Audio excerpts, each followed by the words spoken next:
Okay. DGP 131. Back behind the mic, it's Steven and KP recording on a Championship Wednesday, May 20th. This might be the best hump day of 2026. Strong start.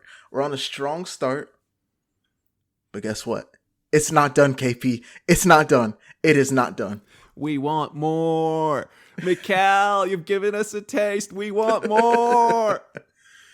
We're looking for the double, baby. We are looking for the double. These highs right here, oof, you don't get them very often. Absolutely not, dude. I think this is maybe. No, it's not the first trophy pod. It is the first championship pod. But can you remember the first trophy? I'm going to assume it's a Community Shield. Is that right? Community Shield 2023, the day the pod started, dude. Yeah, I remember we were there recording in the same room. Ooh, good times, baby. Good times. Yeah, I want to say the pod has come a long way, but still got a long way to go, man. No, this is pretty fun. Vibes have definitely changed here. Vibes in the club have changed a lot since then. I mean, can you imagine things back then to where we are today? The manager's still here. The squad we've assembled. Now is the time to just soak it in. Like, take your flowers. All the banter, bro. Oh, we've been getting bantered for so long. It is just so nice to sit back and like really just look at the clowns now and be like, yeah, this is my team. This is my team. The receipts are coming out.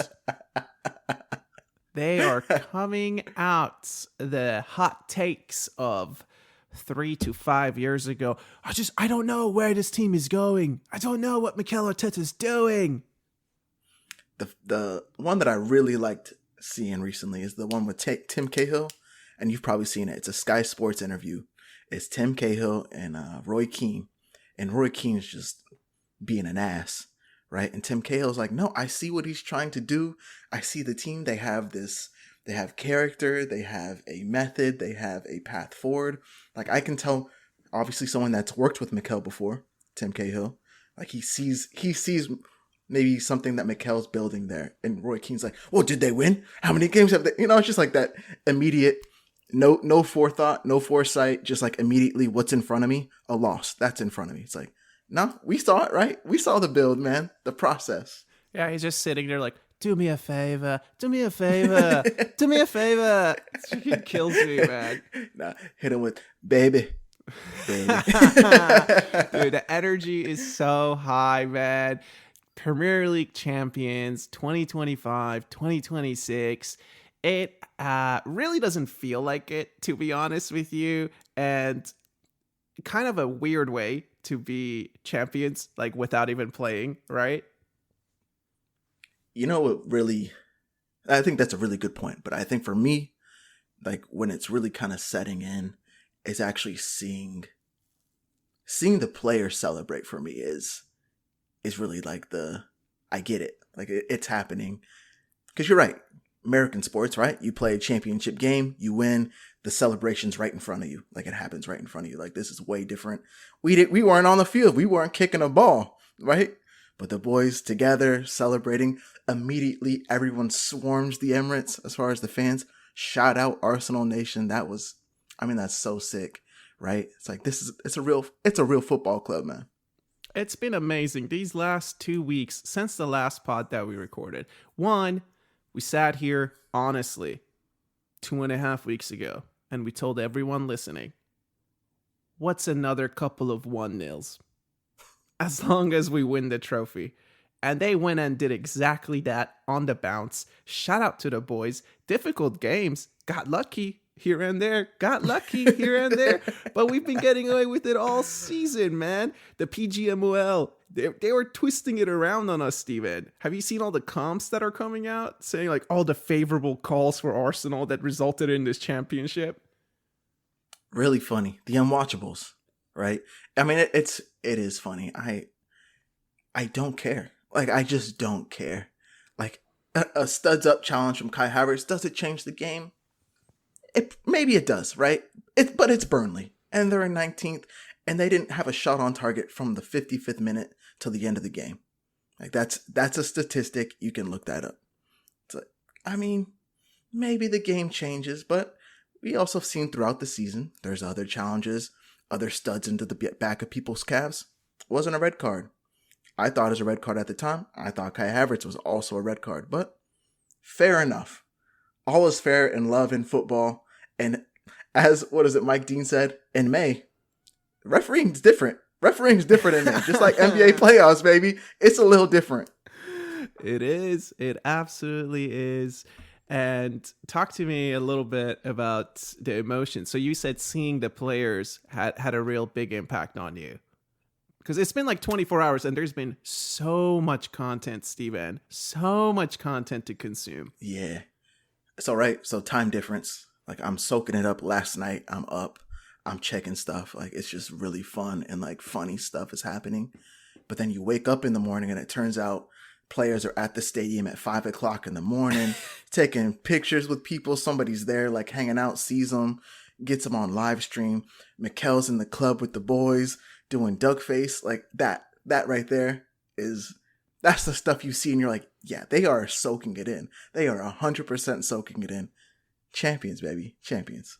They are having so much fun. I'm really happy for them. I'm really glad that they're chatting shit back, right? It just feels like for year after year after year, they've had to accept this. Like they wanted to fall short. Like they wanted to finish second, you know? And now they're standing up with their chest, calling out. I think my favorite clip of the night was the one of Miles Lewis Skelly holding up a champagne bottle. The 19-year-old, by the way. I was a little worried for him because you know how Mikel is. But once I saw Mikel's duck face, I think all is forgiven, man. Hey, talk about the 19-year-old kid, the champagne.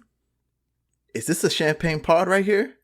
Take me back in time when we used to win 4-0. We had champagne on the pod. Do we possibly have champagne on the pod tonight? I had to go and get one. I just had to go and get one. It's a small one. It's one of those airport ones. You know, they give it to you on the airplane. It's not even going to make a pop sound for me to like do anything with it here. But I needed to go get it because when it all happened on Tuesday, I just couldn't bring myself to drink because, to be honest with you, I spent the weekend prior at what some people across the pond call a stag weekend. So I just couldn't bear myself to have another just lick of alcohol. But today, I think I owe it to Miles to bring out the bottle. And as he says, the Cottles bottlers, who's holding the bottle now? Hey, fair enough. I'm sure on Tuesday it was probably still in your system. You got another night of sleep in you. Now it's run out. I'm glad you got the champagne. I was not prepared with the champagne, but I did have a cold one in the fridge. I'll go ahead and pop that now. Oh, that sweet nectar. That sweet nectar. 2026 champions. We love it. Cheers to that, man. Cheers to all the listeners. Hey, how about you though? As far as your seems like maybe are you waiting for it to sink in? It hasn't hit you yet. Is it more of like a Sunday? Are you looking for the guard of honor type thing, or is it just more of a slow effect? I am really excited for the guard of honor. I'm really excited for the team to come out, especially at Crystal Palace. I mean, the storyline around Eze, this full circle of a season that he's had. I'm pretty pumped to see those scenes. I was really impressed over the last couple of weeks with the way they were welcoming the team bus. I thought that those things were really cool from the fans. They've really stepped up. For me personally, I was getting a little bit of an imposter syndrome, to be honest with you, because I was seeing so much content of like people crying and just being like so overjoyed by this victory and the sort of 22 years. And especially, I mean, even some of these content creators, right? I can't tell, is it like for entertainment that you're crying right now, or is this genuine? I really can't tell. But like I didn't necessarily have that feeling. But I was pretty happy with how it all ended. Mostly for Mikel, to be honest with you. There's a big part of me that just felt like, you know what? Thank you, Mikel.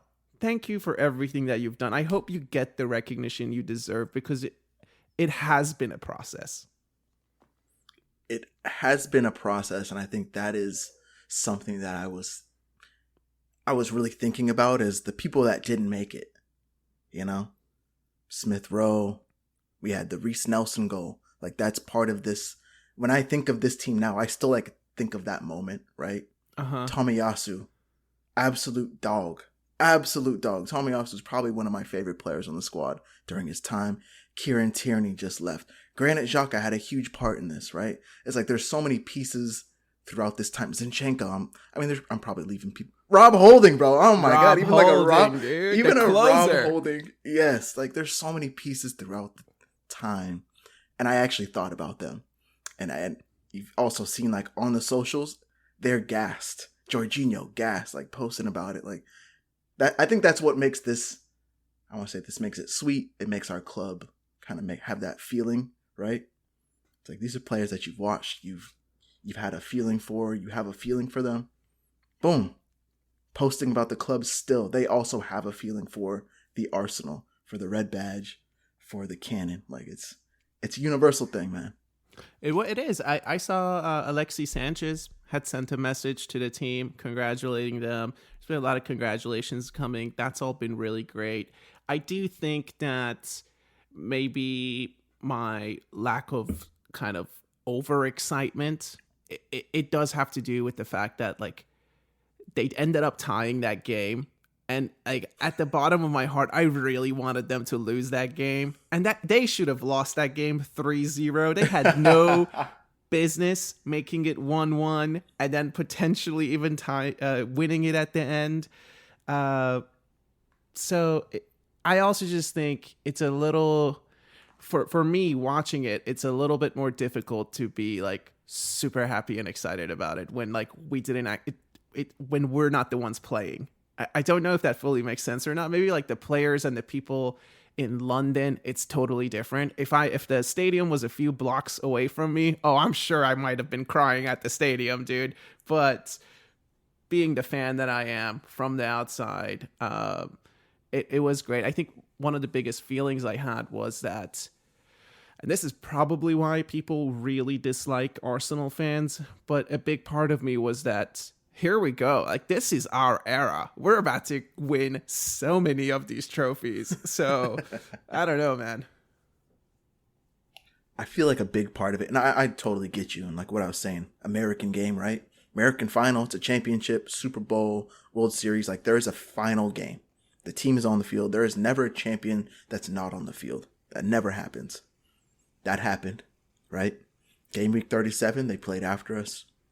Didn't get the result they needed. We're the champions. But the actual like rush of people to the stadium to celebrate, the fireworks, the chants, the players watching the game together, buzzing, like that for me gives me, again, instantly, I was like, it is a weird feeling. It's what? It was like 4:00 in the afternoon here. Yeah. Right? Workday had just ended. It's Yeah. like a weird thing. It's like there, it's nighttime. There is like this, I don't know, I want to say like this final feeling of it, this instant gratification, whereas I still got a whole night to go through, right? I got work, it's just, I feel like it's different, but it is cool to see like the reactions from there. I feel like that gives me some happiness. Absolutely. And I mean, look, this is probably the biggest night in the Emirates era, right? I think that growing up, like, my biggest kind of highlight was when Henry came back to the Emirates and scored that goal. Yeah. That was like something that you see over and over, and it's kind of sad that kind of defined the Emirates a little bit. That was one of the biggest things that happened at the stadium. And now I feel like the ceiling is just so much higher, and the team, I think pride. I definitely felt a lot of pride. The one moment where I did start to kind of tear up, maybe a little bit, and to just get that tingly feeling was when the Arsenal admin posted the video when Arsene Wenger is talking on it. And once I saw Papa Wang's chatting, dude, I started to get back that youth. That youth came back. That love came back, Steven. That's our club, man. The socials, the content, like that's our club. 100% talk about the online following of our fan base. Like they get it. They absolutely get it. Had it ready to go. Rip that thing. Yeah, incredible stuff. Obviously, I'm sure Wenger's incredibly happy. Thierry Henry, Ian Wright out celebrating with the fans. Incredible stuff, man. Incredible stuff. Oh, yeah. Seeing him out there singing with the fans makes you really jealous, to be honest with you. Like, as an American fan watching it from abroad, and it's not something that you can just casually fly in for. Like, oh, game week 37, last game, they're going to maybe do that, right? So, super cool. Super cool. For both of us, I missed the first half of the Bournemouth City game. Didn't watch it. I checked the score a few times really early. And I was like, I can't be doing this. I can't be checking my phone. I was doing stuff I couldn't watch. 55th minute, I turned the thing on. Saw that it was 1-1. Butthole tightened a little bit. Uh-oh. It could be. But there was definitely that feeling of like, I do want to watch because it could be. I want to watch it. We're talking about like the feeling of we've done it, the satisfaction. I wanted to watch the game for that reason, right? Don't want to 90 minutes to go by and then I check my phone and, 1-0. Bournemouth or 1-1, whatever, it ended 1-1. It's like, I had to watch it. Like, this is our moment. I had to watch it, man. Absolutely. Oh, absolutely. I was watching that game and towards the end, my only thought was, no, not like this. Not like this. Don't drag me to the 94th minute just to take it away from me. But it all worked out, man. Let it all work out, man. I mean, as a Odegaard, is there who are on the current team, like from this group that are now champions? Like, who are maybe 5 that you are happiest for? That's a good question. I'm gonna have to go to the throwbacks. Saka won because of that post that he had years ago, right? Right on the floor. And what was the caption? You deserve better. You deserve better. You deserve better. Yes. Ooh. So happy for him, right? Okay, this is his club. So I'd put him at 1. And then I'd throw in some of the oldies. I'm going to throw Big Gabby in there. I'm going to go with Ben White. Those are probably my 3 that I'll go with. Even, you know what? I'll throw in Odegaard because Odegaard's been there since the beginning. On that loan. Had him on loan. Those are the dudes though, right? It's like they've stuck with it. It is the process. And we've seen all 4 of them grow so much as players, right? Big Gabby. Who would have thought Big Gabby would be considered a top center back? I mean, he was crazy. He was a madman. He was David Luiz 2.0. Shit. Yeah. No, those are good shouts. I think the OGs definitely. And if you think about it, I guess those 4 and Mikel, that kind of rounds out your 5 as the 5 that you want to be the happiest for. Go. And I think Odegaard, for sure, I'm really, really happy for him with the way that this ended. I was also really pleased that he contributed in that West Ham game. We didn't record obviously right after that, but so good to see that from him, and so good to see the footage of him now with the bottle in his mouth, and like he's even, it's bad when Odegaard's talking shit. Against Burnley, he was talking shit. Number 19 wanted all the smoke, and my captain started acting like a captain, Steven. I love that. Odegaard was talking that mess. 19 for Burnley was acting like an absolute prick. R19 got into him early. Like, what are you doing, right? What are you doing, young buck? Shout out Odegaard, though, later in the game. Huge win. I know we didn't talk, like, incredible. These 1-0s, incredible stuff. This is how we play. Like, this is our game model. Me and you had talked off mic a few times. It's like, even if we win the league, can we get through another season playing like this? just like on my heart, on my mental. Can we get through another season playing like this, man? Oh my goodness. I think this is going to be so fascinating. Next season, I'm expecting some departures naturally. I mean, get the word out. Number 11's price has gone up. I want everybody to know 11's price has gone way up. Championship experience, KP. Championship experience. And I mean, if we do the double, Champions League winner, right? Champions League winner. That would be crazy. I mean, look, I'm really happy for Kai Havertz. If you think about it, his goal won us the league. If you really think about it. So shout out to Kai. He's been chatting shit online. Have you seen his posts? I did not actually. They've been pretty good. I want to say Noni Madueke, Premier League champion. I'm happy for him. You know, all the disrespect that he got. His price has now gone up for sure. Let's see. I'm happy for Saliba because hopefully that means it was the right thing that he signed the contract. It's the right thing to commit the next 5 years to us. I'm happy for Christian Norgard, who has probably zero complaints. 56 minutes, Premier League champion. Maybe he's gonna get 90. Maybe he'll get 90 against Palace to boost that up a little bit. I hope there isn't a clause or anything in there for him that like requires a certain amount of minutes or anything like that. Yeah. I would also say Trossard. Trossard is probably the one player this season who played like, this might be my last chance at winning a trophy. That's a great shout. I've said in the past of like getting a player, buying a player who's like willing to give you their body. And I'm maybe that's like a American football thing of like, I'm just gonna, whatever I have left in my tank, you can have it. Get me where I need to go. Give me a championship. That's fair enough. I think he did play like that. Had some issues here in the spring. I think was not healthy. Didn't play. But man, when the lights got bright, Trossard was looking even brighter. Those eyes were looking sulky. Yeah. I mean, Trossard, shout out to him. I think we got him when he was 29 years old. He's now like 32, I believe. I think this is last hurrah. That's such a good shout. The last two that I think we have to mention. Eze, obviously. You know, boyhood club, new player here, had a kind of a rough start, but this spring really came around. And I gotta give a shout out to Victor Gyökeres. I don't think we win this league without him. And I think that's the biggest compliment I can give him. Yeah, there's a lot to say about the way he's played all year. Ups and downs, the ebb and flow has been crazy. But without that dude scoring goals against the bottom, 14 teams, like we're not in this position. Couldn't do anything against the top 6. My hands are up. That's fine. But the other teams, he did the business. That's fair. I would also say last call for me has to be Declan Rice. Oh my gosh.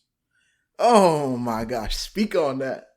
I just feel the disrespect from the West Ham fans, all the chatter around he just lifted his last trophy.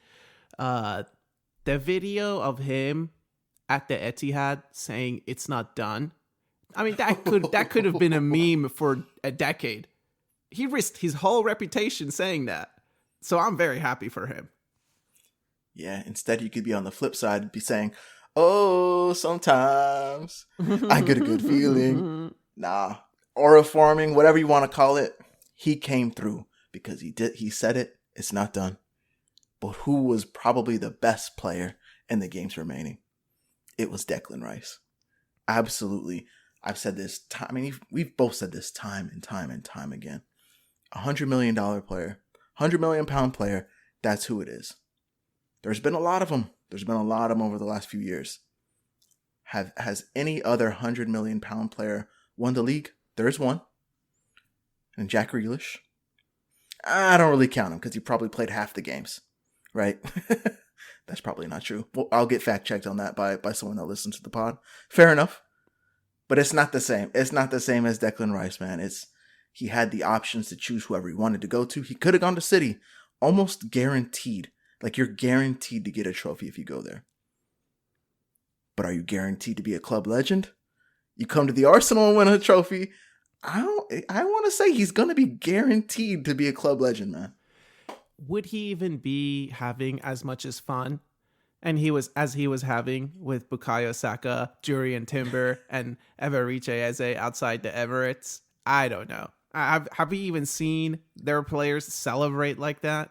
Have we even seen their fans celebrate like that? What were they saying? Like 100,000 showed up to their quadruple win, like for their domestic treble. Like, give me a break, man. I saw the boys shut down London, man. Hey, Mikel Arteta, I think of all of this, he is the godfather, right? I've seen they're trying to give him a new contract. It looks like it's gonna be fat, absolutely fat. Deserves it. You love giving notes to the manager. Please give the people what they want. Talk about the manager, the gaffer himself. The manager deserves so much flour. I have to be honest with you. I gave him a lot of flour online.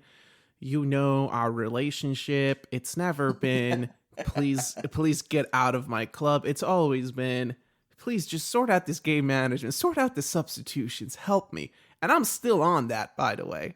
This is not changing anything, to be honest with you. Going into the Champions League final, going into next season, I want to see the growth from the manager. But what he has built, what he has delivered, the psychology that he has instilled in the players, the culture, the theme song, Steven, the removing of the tunnel, all the little things that he himself talks about that now are starting to make sense. Everything that he has done has been leading up to this moment. And I'm so happy for him, because we've also sat here behind this mic and said, the days of 100 points are over. You only need like 86. You only need 88 to win this league. And I think now that we have it, now I want to see him go for the 100 points. I think he can. I think he can go and win a lot more with this team.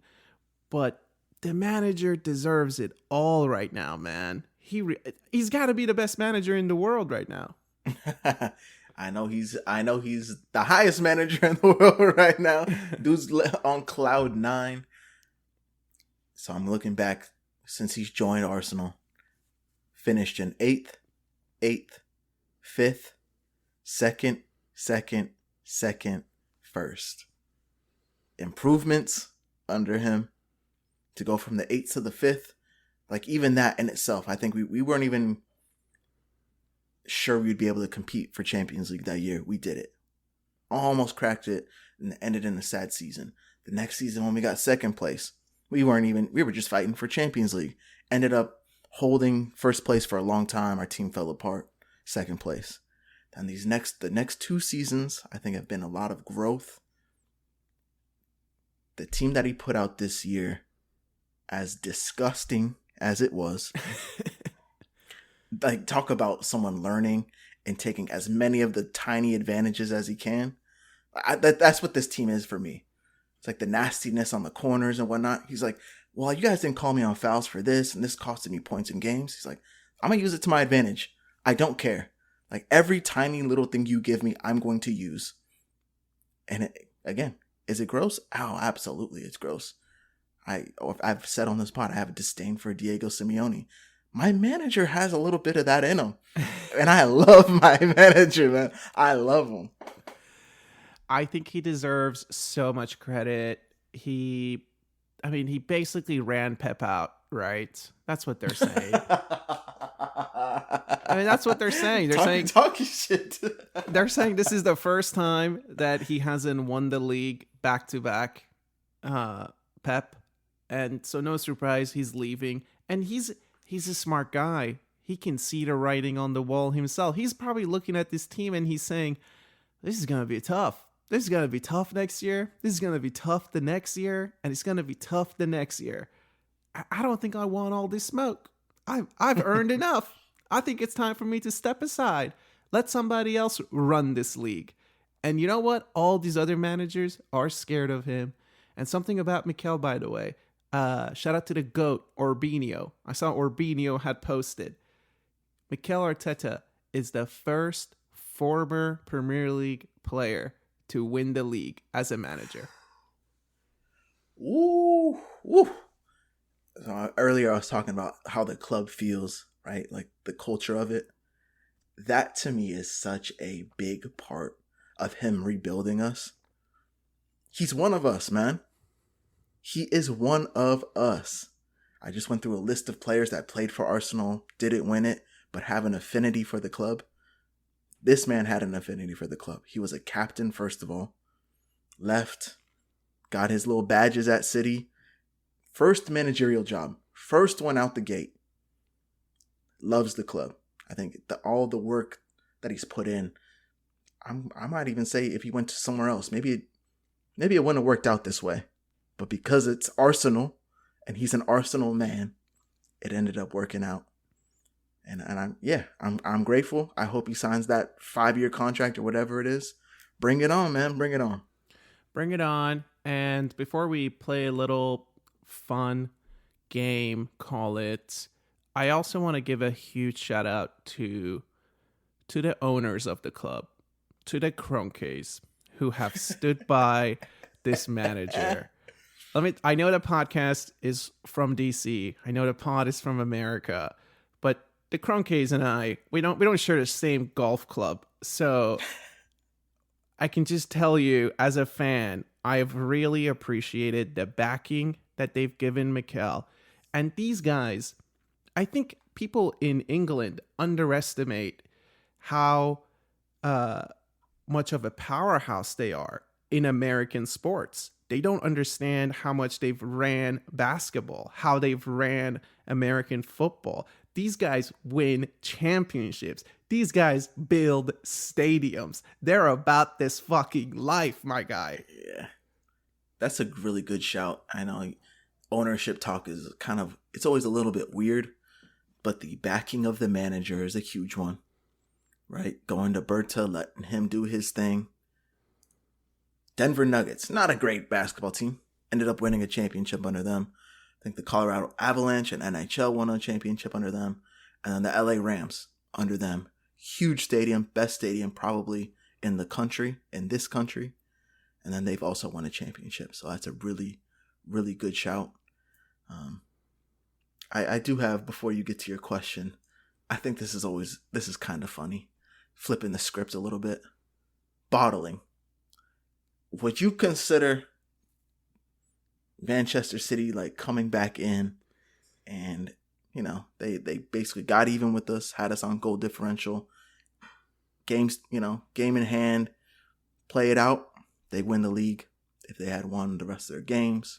Would you consider this bottling for Manchester City? No. I mean, I'm not crazy, Steven. I'm not just looking, what is it? If they go low, we go lower, or maybe it's the other way around. I forget, but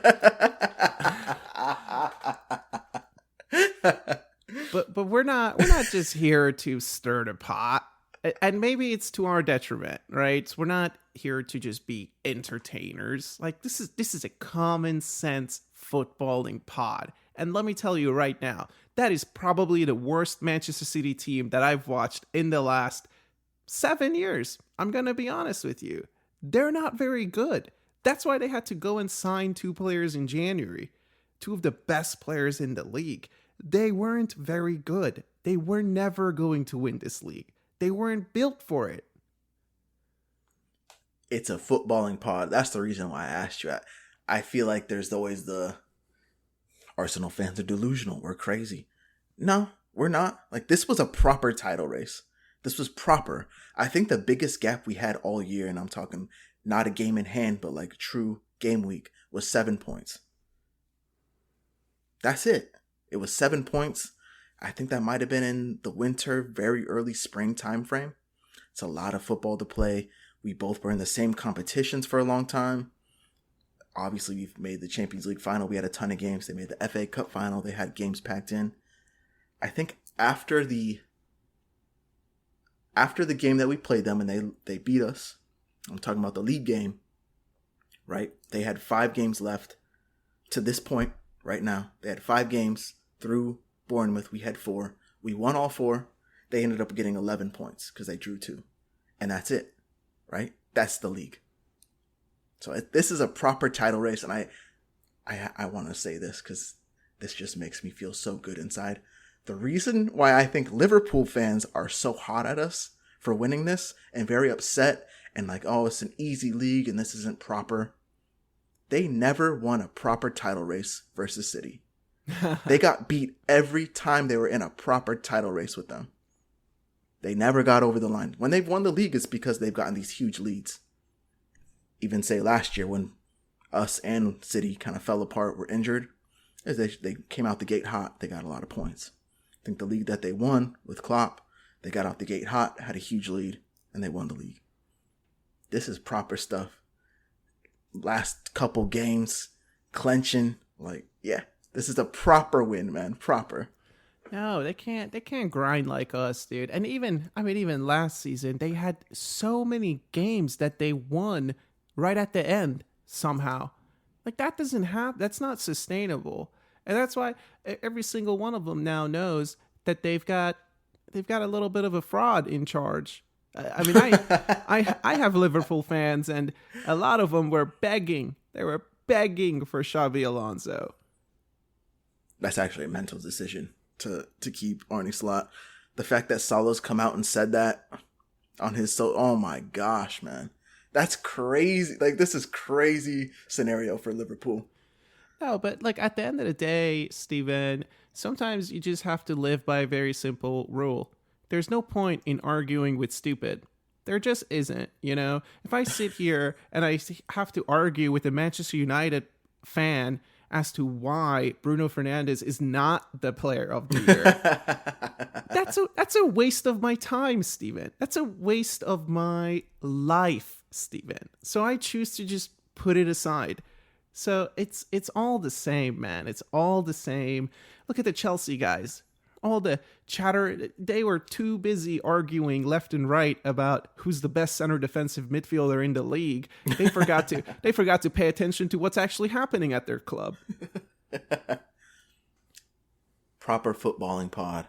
I just wanted to ask you that because I think people obviously take stuff to be crazy and like want to get the upper hand, right? Get the upper hand on them. Like, yeah, they bottled it.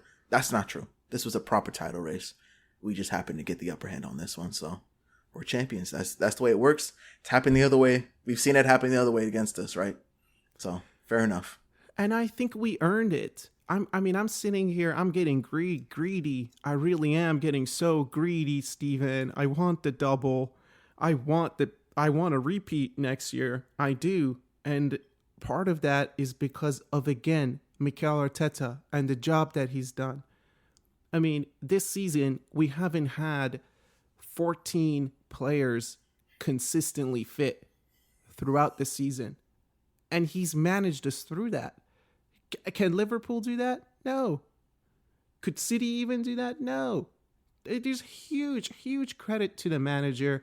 And that's why I kind of want to end this pod with a little bit of a fun question to say, if we had not won this league, and let's just pretend that we don't know what's going to happen with the Champions League. Let's just say we didn't win that either. But if we were not to win this league, what do you think would be some of the top negative things that people would be saying about Mikel Arteta? What were some of the decisions that would be under heavy scrutiny right about now? You know, the last couple weeks, let's just say 3 weeks ago, EFL Cup time, I had that thought of, we had talked before the season of like, if we don't win anything this year, would I want him gone? And my answer was yes. At the time of the cup and us losing and us kind of going through the drought, I remember thinking, I don't want him to go. Like, just the way we were playing, the Champions League is still happening. It's like, I had this, I don't know. I don't have that feeling for him of like, he just completely fell off. But there are some things that he did that would 100% be scrutiny for this season. And he would have to wear that on his chest. Because there's a few decisions, just like anything, he made wrong, in my opinion. This is all my opinion. I'm going to put one high up there is the Lewis Skelly thing is still like very weird to me. Huh. I would be really, really hard on him for that. Brings him into the squad and things just, it's like a flip of the switch. We just look alive.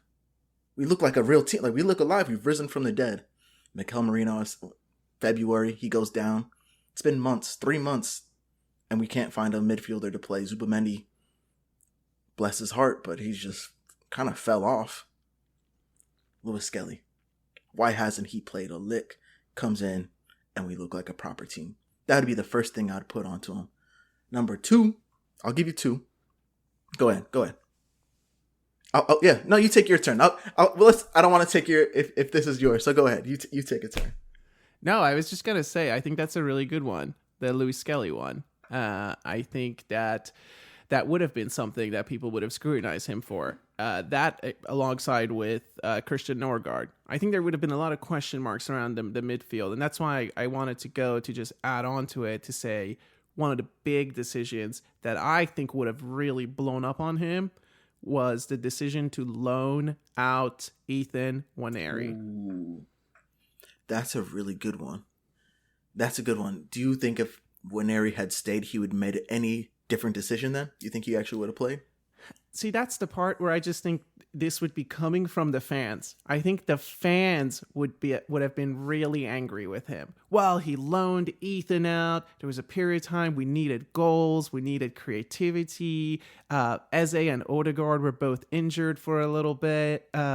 So I just think that decision would have blown out to be something bigger. Also because like people really like Ethan, kind of like Miles. They want to see him play. So...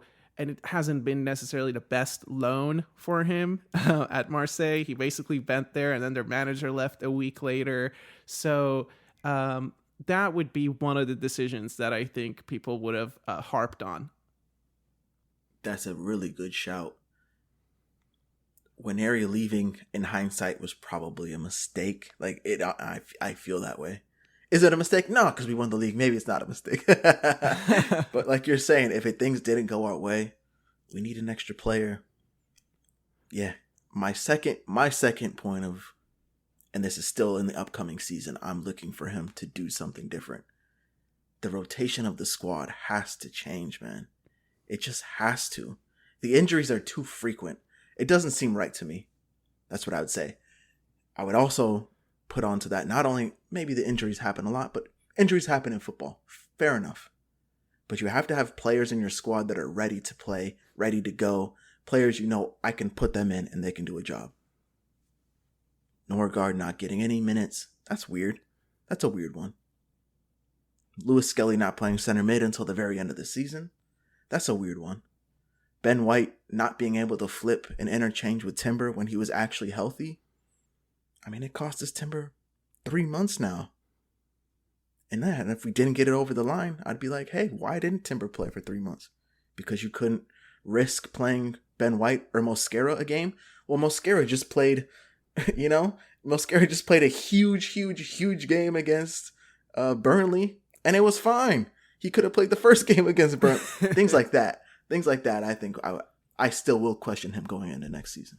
Yeah, rotation's a good shout. And also I like the way that you twisted injuries around a little bit, because there's been a little bit of a pass, right? In the last 2 years, they're like, well, injuries and our season kind of fell apart. But I do think now that it's the third year of it happening, there would have been a huge question mark on the manager of like, what is happening? Why are there so many injuries that your team is falling apart when it really matters?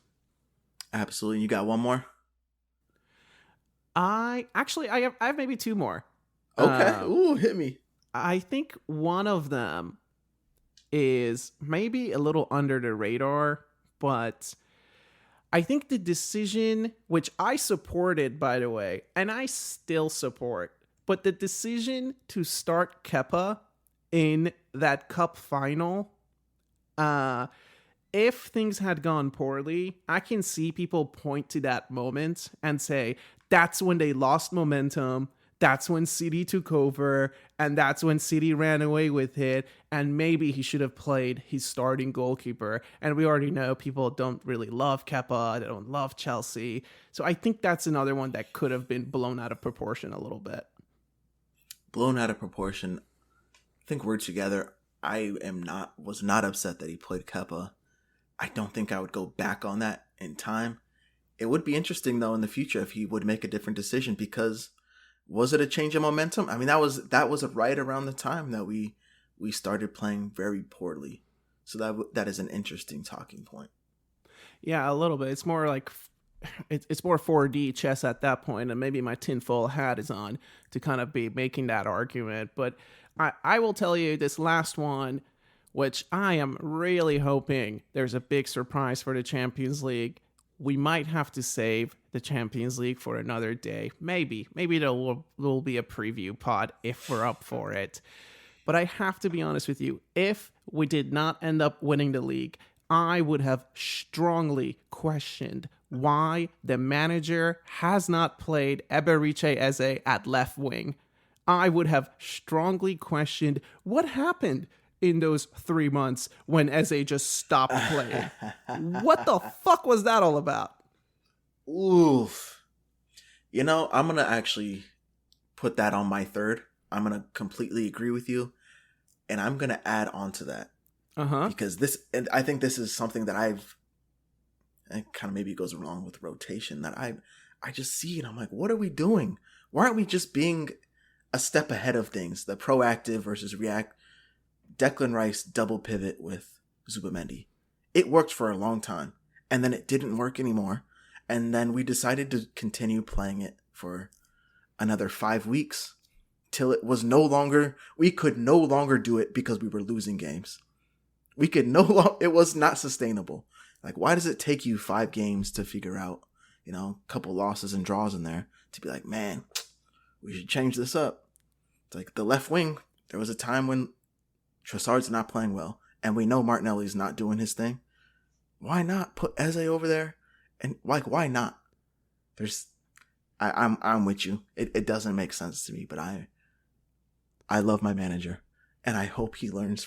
I hope he learns and brings something out next year.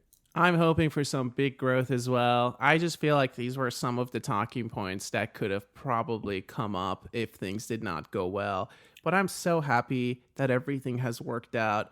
I'm also really happy that I don't have to stress on the final match week. To be honest with you, I kind of dreaded watching that game simultaneously. That was going to take a lot out of me. And to be honest, I kind of already made brunch plans too. So I'm really happy with the way the boys turned out. Nah, I would have been sweating it. Unbelievably happy. We finally did it. Got it over the line. Now it's all about the future, right? It's really like getting a monkey off your back. It really is. 3 second place finishes in a row is crazy. Last year is a weird one because I didn't ever feel like we were really in it. We were always just like hoping Liverpool would end up dropping points, but their point total was like pretty, I would say, worthy of a champion. I'll put it that way. I think it was worthy of a champion. Getting this one over the line, if we had come second again, 4 in a row. It's the Buffalo Bills. I think have you seen the 30 for 30 on the Buffalo Bills? They lost the Super Bowl 4 years in a row. Madness. Absolute madness. The team fell apart. Never did it again. They still haven't done it. They still haven't been back to the chip. But this one, man, it means a lot. I'm ecstatic.